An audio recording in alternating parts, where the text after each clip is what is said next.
د افغانستان پوځ د مجهز کېدو پر لور ملایعقوب پوځ ته د پرمختللو امکاناتو برابرولو ته کار ویلی. دا چې تازه څه اقدامات کړي نو جزئیات هم دلته وګورئ او چینل هم سبسکرایب کړئ. افغانستان ته د پاکستان له لوري د بار بار اخطارونو وروسته طالبانو د پوځ مجهز کولو ته کار ویلی. دفاع وزارت وایي د میلان کنکورس 9M115 رهبري شوي راکټ له زده کړې 40 تنه ځوانان فارغ شول.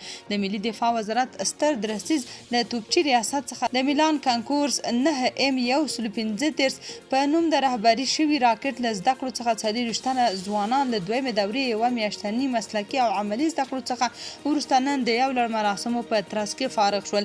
ملایعقوب په خپل پیغام کې ویلي چې خپل ټوله هڅه به وکړي ترڅو د هیواد پوځ په پرمختللو تجهیزاتو سمبال شي چې د هیواد او هیوادوالو دښمنانو ته په هر حال کې غاښ ماتونکی ځواب ورکړي.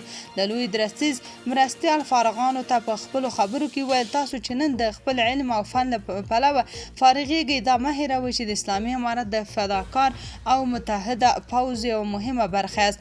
د خپل وطن او د اسلام سپېڅلي دین دفاع ستاسو شرعي او ملي مسؤلیت دی. خپل مسلک ته په پوره اخلاص او صداقت سره ادامه ورکړئ ترڅو د هېواد د ساتنې په لاره کې پیاوړي ودرېږئ. همداراز په خپلو خبرو کې وویل هر باعزته هېواد دا غواړي چې د ملي اسلامي اردو په څېر منظم زړور او د قربانۍ روحیې درلودونکی پوځ ولري.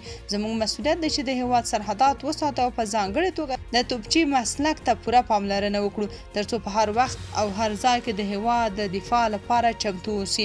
بلخوا د 203 منصوري قلو اردو په تخنیکي ورکشاپ کې د مسلکي ټیم په هڅو د 2 میاشتو په موده کې 8 ارادې بېلابېل ډول پوځي وسایط ترمیم او ګټې اخیستنې ته چمتو شول چې پکې 40 ارادې حموي ټانګونه 60 ارادې رینجر موټرونه او 8 ارادې انټرنیشنل موټر شامل دي. ټولنیزو رسنیو کې افغان فعالان بیا د دفاع وزارت یاد اقدامات ستایلي او د لا ډېرېدو هیله څرګنده کړې ده.